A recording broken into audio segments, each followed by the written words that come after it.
Маңғыстау облысы аумағында құқықтық тәртіп профилактикалық іс-шарасы өткізілуде. 25-27 тамыз аралығына жоспарланған шара қоғамдық тәртіпті сақтау, қылмыстың алдын алу мақсатында ұйымдастырылып отыр. Ішкі істер министрлігінің нұсқамасымен қолға алынған шараға облыстық полиция департаментінің мамандары мен қосалқы күштер жұмылдырылды.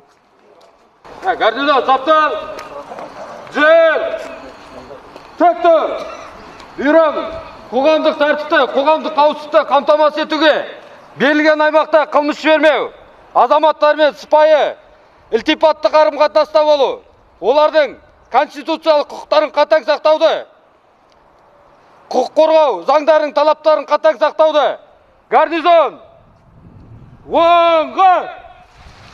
Берілген аймаққа қадам бас!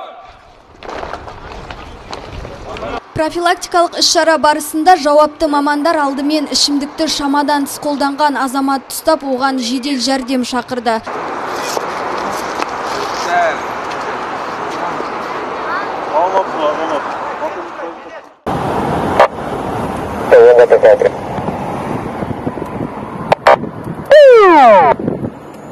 Сонан соң қауіпсіздік белдігін тақпай көлік жүргізіп жүрген азаматқа тап болып, оған ескерту жасап, әкімшілік хаттама толтырды. Рейд кезінде тәртіп сақшылары 16-17 шағын аудан аралығында жаяу жүргіншілер жолынан өтіп бара жатқан адамды қағып кеткен жол көлік оқиғасының үстінен түсті.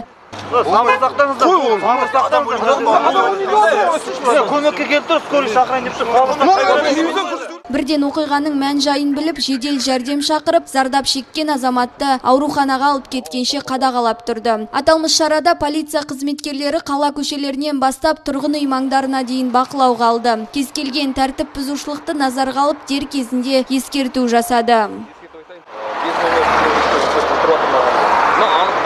Номер жоғалтып алған жөнінде анықтама. Бізге көрсететін анықтама емес.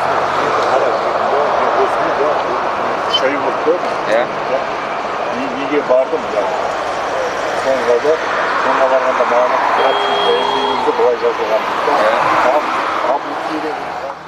Бұл шара бүкіл облыс көлемінде жүзеге асырылып жатыр. Өңірдегі қала аудандарды түгел бақылауға алу мақсатында камералар толықтай іске қосылып, қылмыс пен құқық бұзушылықты дер кезінде хабардар етіп отыру үшін бейнебақылау инспекторлары мен жаяу әскерлер де жұмысқа тартылды. Өткен тәулікте профилактикалық іс-шара жүргізу нәтижесінде өңір бойынша 550-ден астам құқық бұзушылық анықталды. Қаламқас Аманқосова, Мұқағали Нұрдәулет, Сұңғат Есенов, Ақтау Ньюс.